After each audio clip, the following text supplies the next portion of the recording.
Okay, welcome to Mobile Electronic Diagnostic. Today we have Avalanche 2003 with a 5.3 liter. This car, the customer have an issue with it. The car sometimes start, sometimes shut off, sometimes in and out. He have a lot of problem. He changed the crankshaft, he changed the throttle control module, and he did all the diagnosis. There's no way. The last time the car shut on him, it is for a week. He's been towing the car from shop to shop, and finally he brought the car to me. I did a diagnostic. What I realized is when you turn the ignition on, you are not seeing the check engine light. The check engine light is coming erratically. We have our Tech 2. We diagnose everything. You see now here's the service engine soon. May not be there because it go off after the diagnosis. But we did all the tests and we found that, you see now when you turn the ignition on, you should see the service engine soon for a little while and then it go off. I'm gonna turn the key off, on, you see that the service engine soon. It's not even there now. But let me try to start it. My car is start perfect and fine. But the problem is that we have a problem with ignition too. The problem is when we finish diagnose this car, maybe the light is no good. We found that there is no communication with the engine computer, and the reason was the ground cable. This car have a ground cable on the back of the engine. Tariq, you can put me the cover also back. Okay, this ground cable on all those cars, 2000 Chevy, Suburban, all these cars, 2003, 2004, with the 5.3 liter, the ground of the engine computer, the computer is located here. This is a computer, but it have a ground wire that's located all in the back. You see this? This ground wire is tied up on the back of the engine, and this ground wire is feeding the engine computer here. So what happened is this wire get broke, sometimes touch, sometimes not touching, and creating all those trouble. So after I do the electrical diagnostic troubleshooting, it come up with this wire is broke. So I found the wire, I tape it. Now when I went back to start the car doesn't want to start. I have good primary fuel, which means that when I check the fuel pressure here, when you open the ignition you have pressure, but when you crank, fuel pressure come. But when you crank, there's no fuel pressure. That means the primary is working, but the secondary, which is a signal that comes from the crankshaft sensor, is not available. So I called my friend, or I went inside and I look at the crank sensor. The crank sensor is located, it look like this. This is the crank sensor. In order for you to take the crank sensor out, you have to take the starter out, drop the starter, and then the crank sensor is behind the starter. So I call my customer, I tell him, say, did you change the crankshaft sensor? He said, yes, I changed it. I say, I need to put the old one back. He said, no, I am a technician, professional technician. It looked like you don't know nothing about cars. I need to take my car tomorrow by Monday. Wow. Anyhow, he did a lot of troubles. I say, you bring me the car on Thursday. Yesterday, on Friday or Thursday, and today is Friday, and Saturday and Sunday. Monday, I will try to look at it. He said, no, do not take my sensor out. And I am sure 100% that my sensor is good, and you're not gonna tell me about that. Anyhow, I come today, I put the test, I put my Tech 2, and went to diagnose. I see a crankshaft sensor signal circuit. Also, when I crank the car, there is no RPM. I will show you what I mean by that. So I went down, I used my tools, I dropped the starter down. Here is the starter. This is the starter. I also check all the wires. You see here, we have wires. You see there, we have yellow, green, and blue.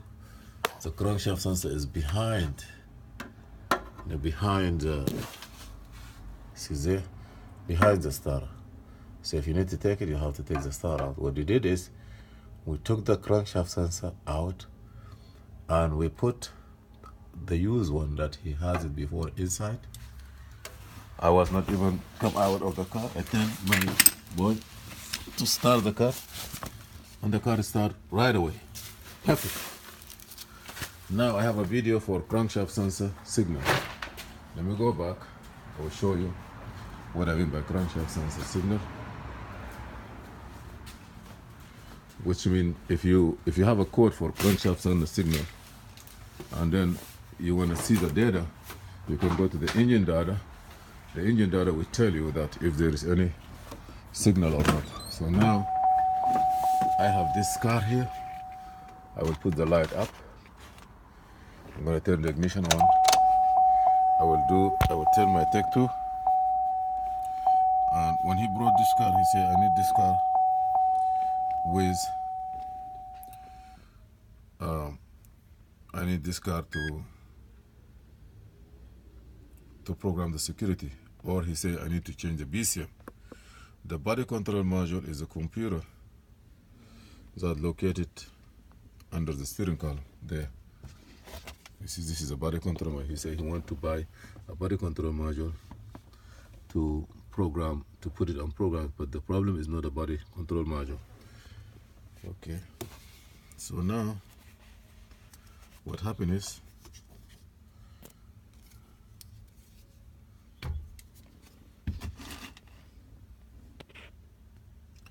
let's go to diagnosis 2003 passenger car powertrain is a 5.3 liter T as in Thomas.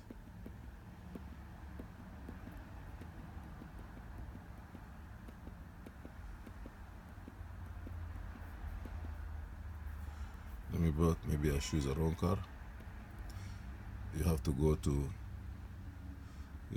this one, MVP. So you can get T as in Thomas.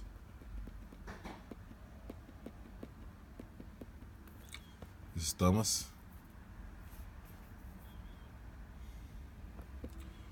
Okay. Sometimes you have to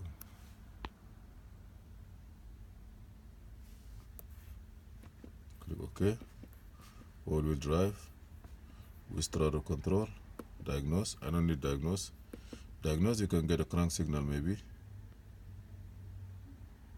DTC. No trouble code. You see, everything is gone. But before I have a trouble code for crank sensor, I want to go back data display, engine data, engine. I just need the RPM. This is the RPM. Look at the RPM now. If I crank it, it's supposed to read. See, 600. The RPM, the revolution per minute is reading. Before, when I do this one, it doesn't read anything. So the problem is that always try to diagnose the car. Do not changing part. Do not change part. Changing part will not solve your problem in cars. Always try to diagnose your cars. You know, like if you see something, try to spend some time and try to fix it the right way.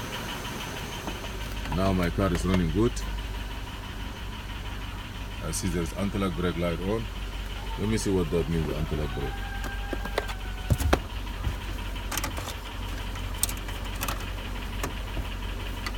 I'm gonna see what it is.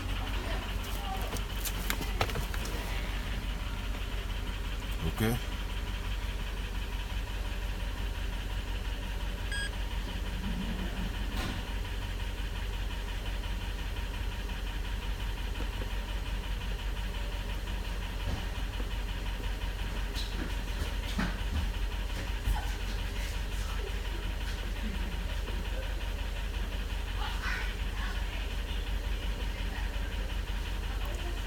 Okay, I'm gonna go to chassis.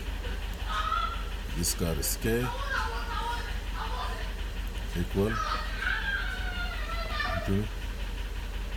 You're gonna see the ABS, diagnosis, information, current diagnosis. No diagnosed trouble code. But I see there ABS light on. Very funny. Okay, let me see.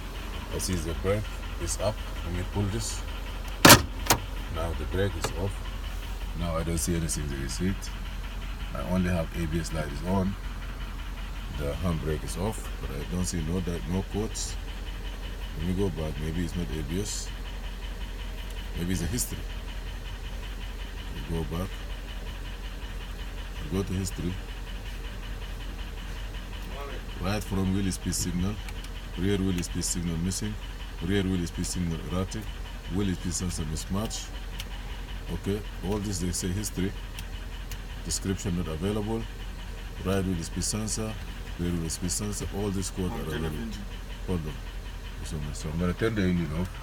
Oh, this is maybe the ABS is not. What do you say? Okay, I'm gonna do one thing now. Go back. I'm gonna clear it. I don't know if it's gonna clear or not. 1, 2, 3, 4. Say yes.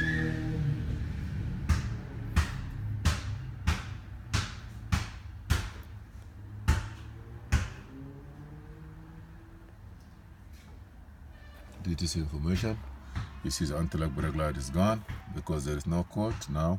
Maybe there is gonna code in the future, or maybe there is no code. So let me start again. That means do not start changing parts. Always try to look at what's going on. Okay? Things are good now. Everything is beautiful. I'm gonna turn my car.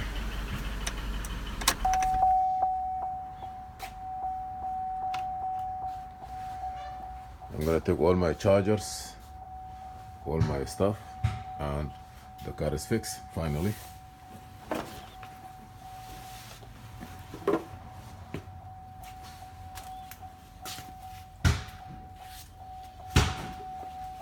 Ahmed, one second. Come, give me just a quick, because I need to recap that.